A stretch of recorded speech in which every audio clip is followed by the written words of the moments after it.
Hello and welcome to the realms of Zamateus. This particular space is a library for which countless realities and stories are in the form of books. Today, I have prepared a very special book for you. Core Reality O2, Valis Hazak, Gatekeeper of Miasmal Sin. This story has been revised due to a few imperfections that you all didn't deserve. Regardless, the story is back and it's ready to be retold. This is an original piece created by myself. This is my first attempt at a horror/thriller story. It tells the story of Zeliot David D. Libero and a young man named Troy who constantly denies himself of the harsh truth of his existence. I truly do hope you enjoy this story. Regardless, it's time to begin. Sit back, relax, and enjoy this wonderful reality I've created for you. A man wearing a long gray trench coat and black gloves could be seen standing on the outskirts of a town in ruin. The place was coated in a dense, unnatural yellow fog that bore an ominous presence. The only visible structure was a church that was barely standing in the distance. The beautiful stained glass windows that were once used to decorate the church now lie scattered amongst the foggy grass, never to be whole again. In the distance, behind the church to its right, was a village set ablaze by an unknown cause. To its left, an ominously silent forest looms in the darkness of night, where not even the brilliant moon's light could penetrate its depths.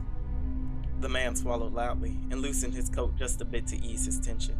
He exhaled loudly. Then he began walking towards the church into the fog cautiously. As his body came into contact with the fog, he found that his eyes were starting to sting a bit. Additionally, his vision worsened. His skin, in direct contact with the fog, began to burn with an agonizing sensation. He quickly covered what he could and put on a pair of goggles that he kept in his left pocket to protect his eyes. With his pain becoming just barely tolerable, he found that something strange was happening with his breathing.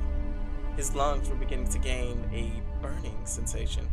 Knowing he had no time to waste, he covered his mouth as best as possible and rushed into the church. Approaching, he found that the doors were completely decayed in a single concentrated area, almost like it was broken into.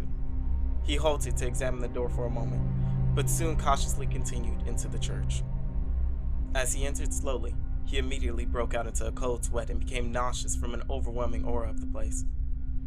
His breath hastened due to his accelerated heart rate, and his lungs filled with even more pain from the unnatural fog. At the same time, he could feel vomit building inside of him and suddenly rushing out of his mouth violently. He shut his eyes briefly in pain, but upon opening them again, he found countless decaying bodies surrounding him. There were so many. They were scattered across the church like grass in an open field. Some were even spilling over benches. The smell they bore was truly unbearable. He gagged at the sight of them and swallowed what little vomit would have come up again hesitantly.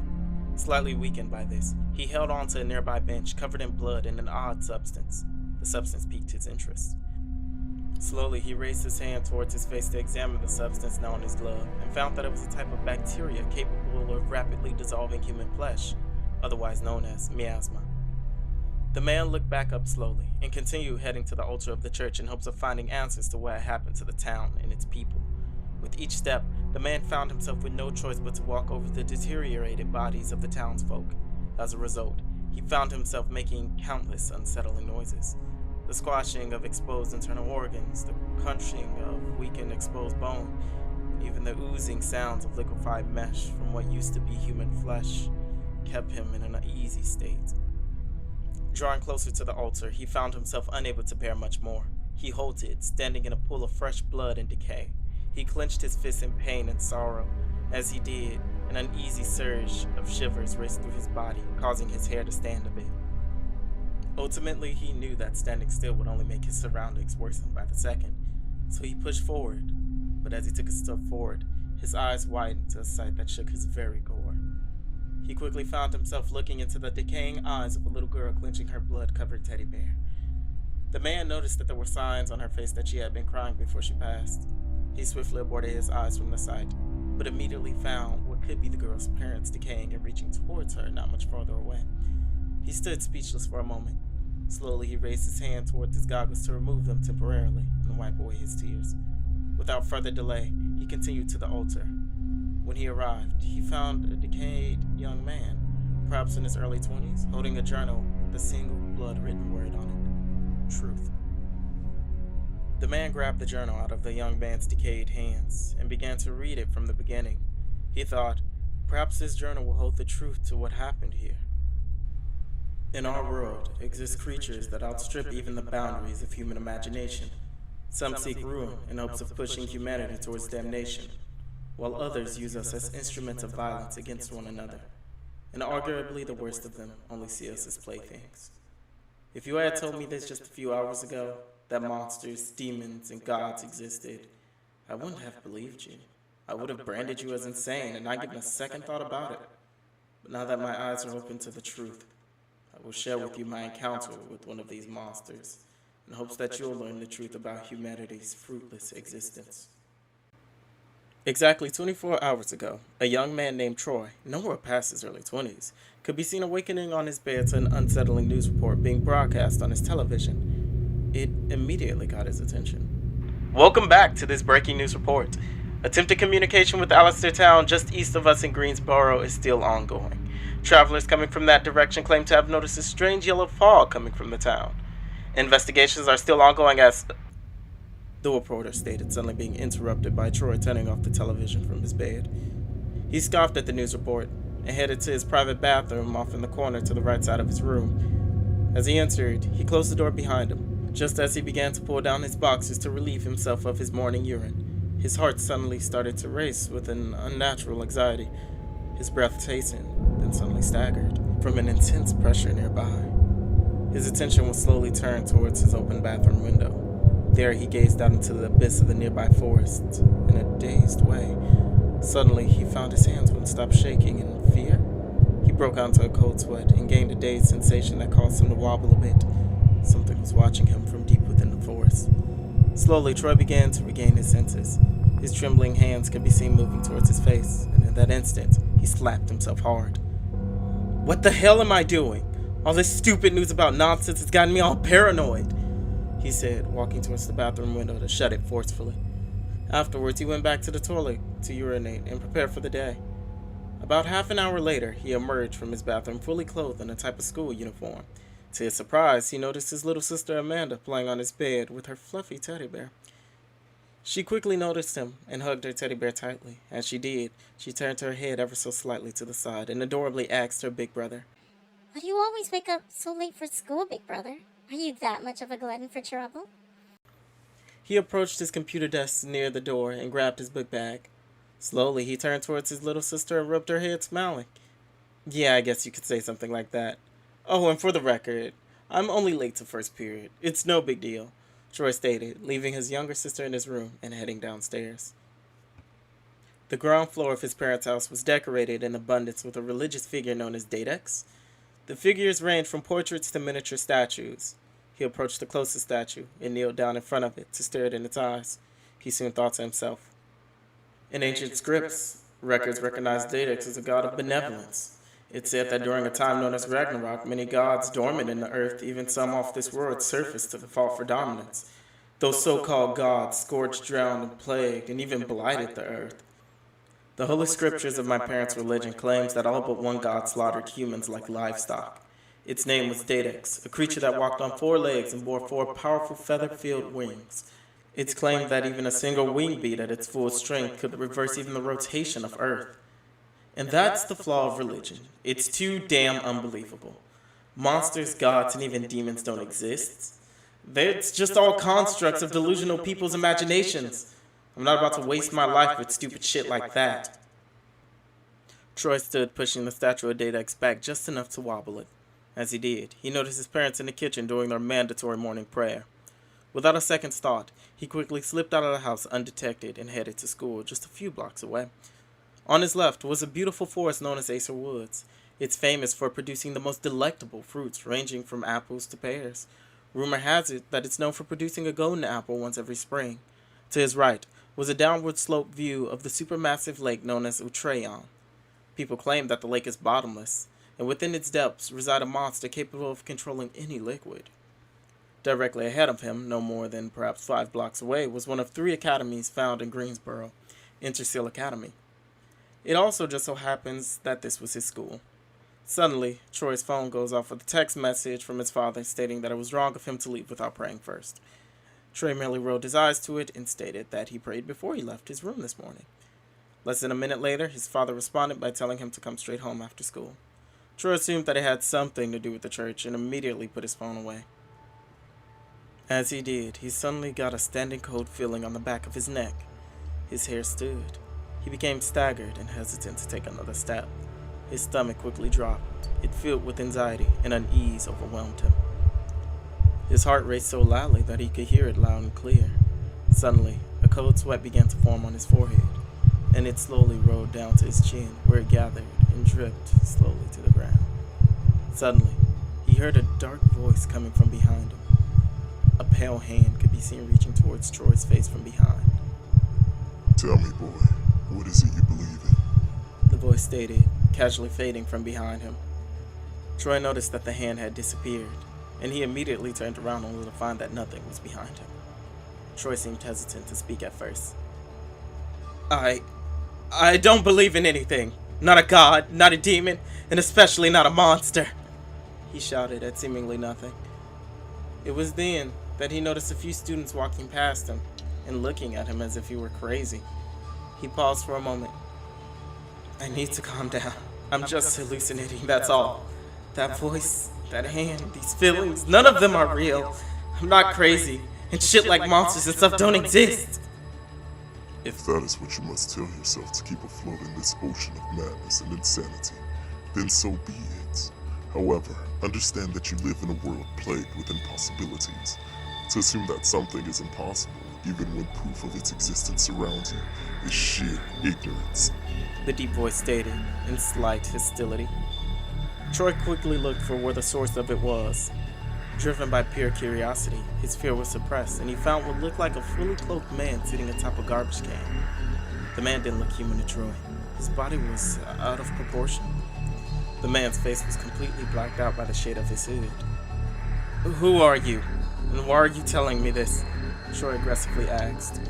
The man laughed in amusement of Troy. This merely angered him more. Troy shouted, telling the man to shut up and answer his question. Who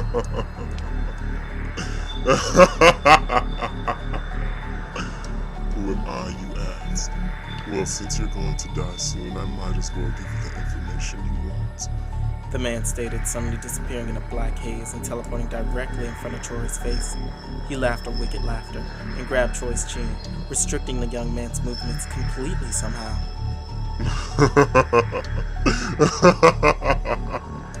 I am a being known as the Reaper, and it is my job to collect the souls that manifest in your world in abundance. You, Troy, are one of the many souls I have come to collect today. Luckily, you have nothing to fear from me.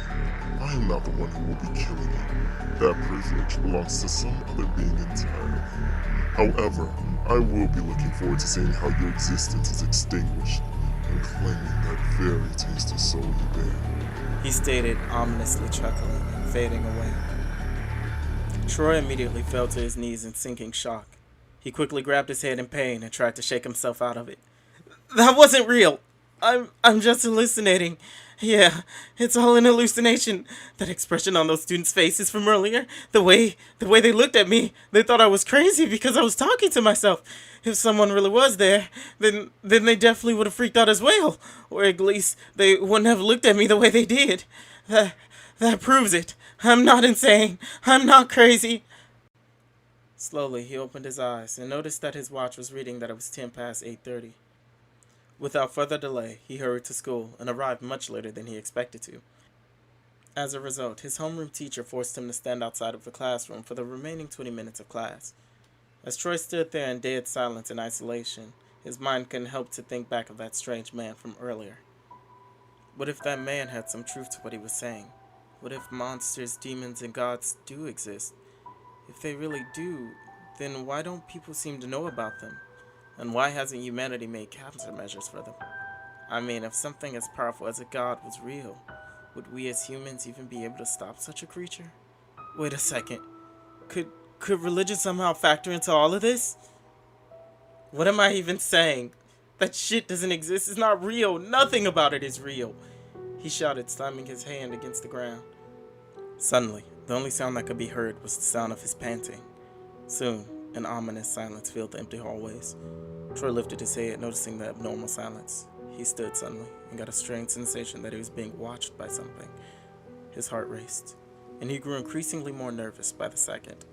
Without a moment's hesitation, he checked behind him frantically and found nothing.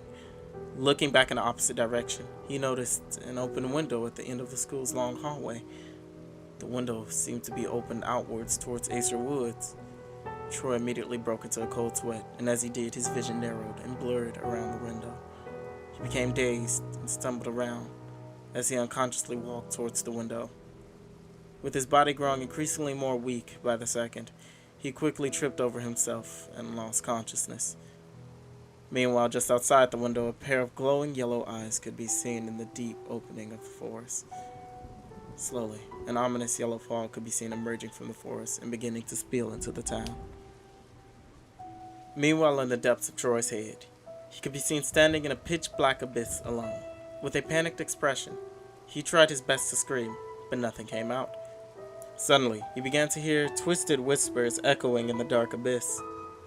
Descend deeper into madness. It said from behind him.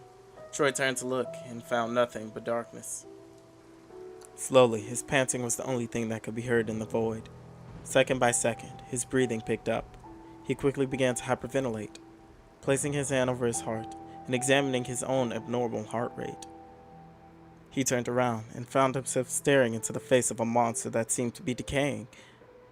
Its bright, glowing yellow eyes filled Troy with fear and forced him to awake screaming.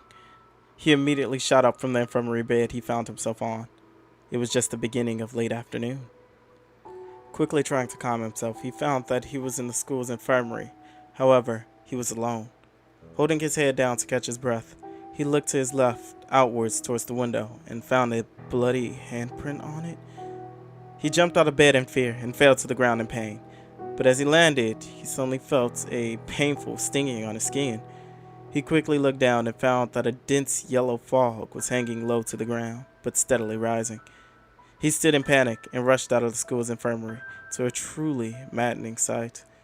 He found countless students unmoving and on the ground. They were completely engulfed in the fog. He tried to abort his eyes, but before he could, he found that their bodies were slowly being dissolved by the fog. Without a second's hesitation, he shut his eyes and rushed towards the emergency exit of the school. Upon exiting, he found that the town he lived in was in complete disarray. Buildings were on fire, and bodies laid out on the street being dissolved by the fog, which was stronger outdoors. His legs grew weak, causing him to stumble around a bit. Troy suddenly fell against the wall and took out his phone to see if anyone had tried to get a hold of him. To his surprise, he received countless calls and texts from his family, telling him to go to the church. With each passing second, Troy became more and more filled with fear. He quickly called his parents but got no answer.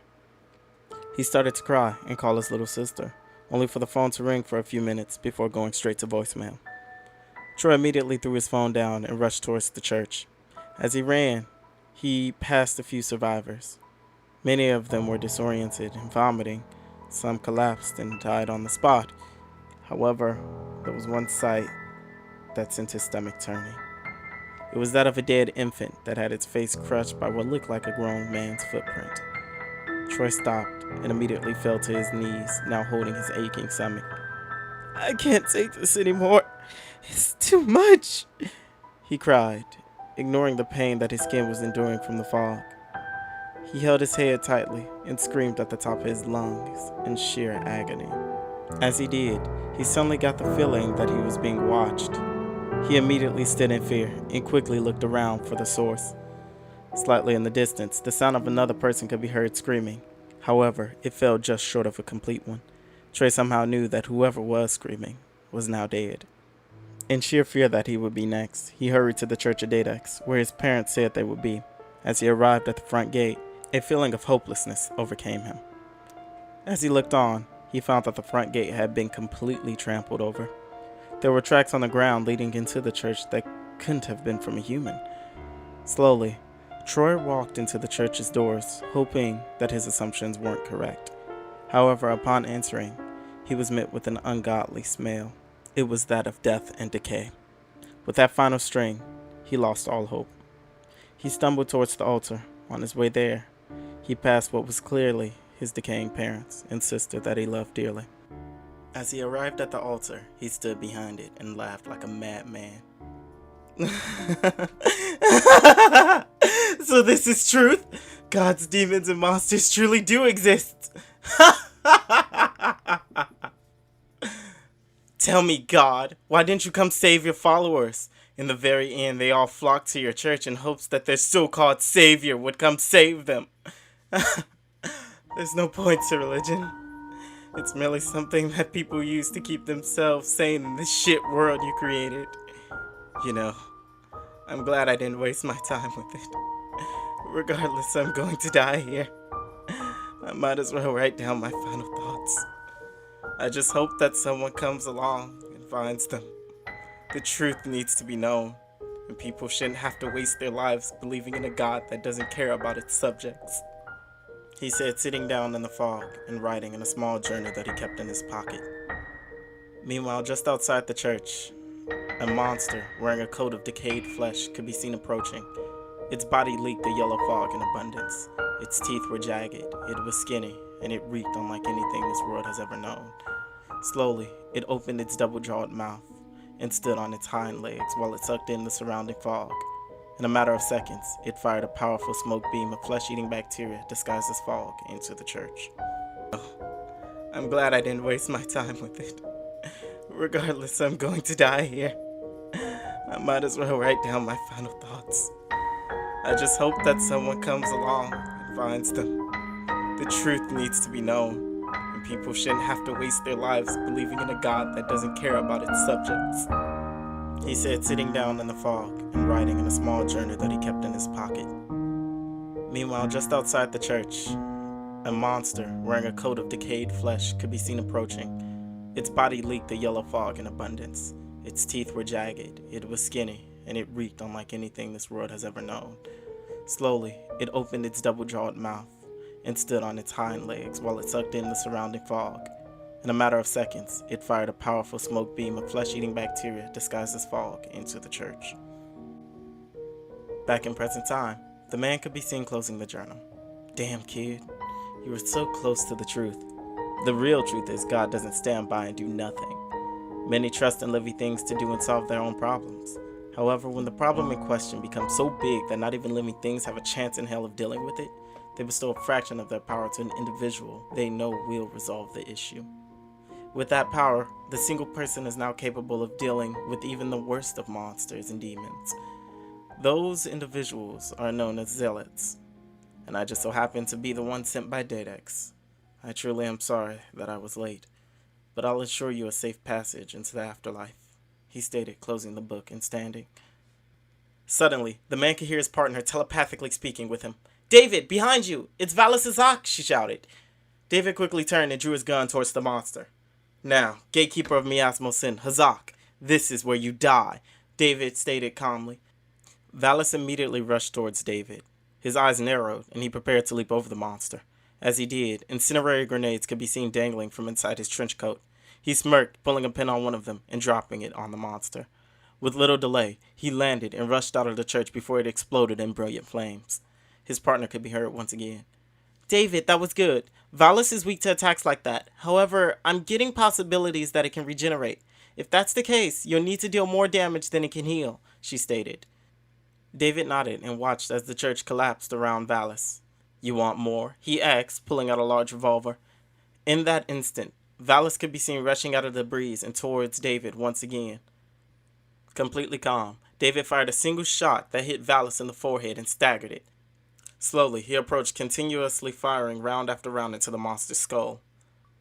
"That kid you were stalking, do you have any idea how much pain you put him through? How he could have lived a normal life? A normal, fulfilling life? Hadn't you come around and fucked everything for him? No, of course you don't. You're a monster. Your only desire is to kill. That very mindset was forced into your head by your master, wasn't it?" he shouted. Valis quickly fell to the ground, completely stunned by David's repeated bullets to the head. He kneeled in front of it and lifted its head lightly off the ground. "The more I do these missions, the closer I come to understanding why a god like Dadex selected me." Suddenly, Valis's mouth opened widely, and from it spilled dense miasma. David jumped backwards to gain some distance. while Valis stood and began to inhale the surrounding miasma. David slowly raised his hand in the air, revealing the mark of the Zeliot on his hand. It's not because Daedux is a lazy god, nor is it because it would rather spend its time doing something else. No, it's because it would rather see living things decide their own fates. That is its ultimate ecstasy. It gave me this power to help me do that, to help me save the world from monsters like you. David's hand suddenly began to ignite with a divine light. Valis immediately shot its strongest attack towards him, but it was quickly deflected by a UFO-like creature. David, your power, it's overflowing. If you keep this up, you'll completely overwhelm Valis. Then, with a single mumble of the word Almighty, David lowered his hand and immediately purged the area in an intense divine light. Slowly, Valis' eye could be seen rapidly deteriorating till nothing was left. The light engulfed the entire town before fading away into nothing. The fog was no more, and the beautiful full moon could be seen once again. Thank you for making it through the entire video. I really am honored. Expect more content from me in the near future. Actually, the next project coming to my YouTube is Core Reality 06, The World Devoid of Light. I do have a Patreon where these stories are already posted. You can find a link there on my channel. I also have character art that I made myself and character profiles for all that little bit of information you may want to know after the story. I'm still working out the kinks, so please give me a little bit of time to ensure that everything is where it needs to be. Once again, thank you so much. Please tell me how you felt about the video in the comment section below. And don't forget to hit that like button and subscribe. As for now, the library is closing, and I'll see you on the next one.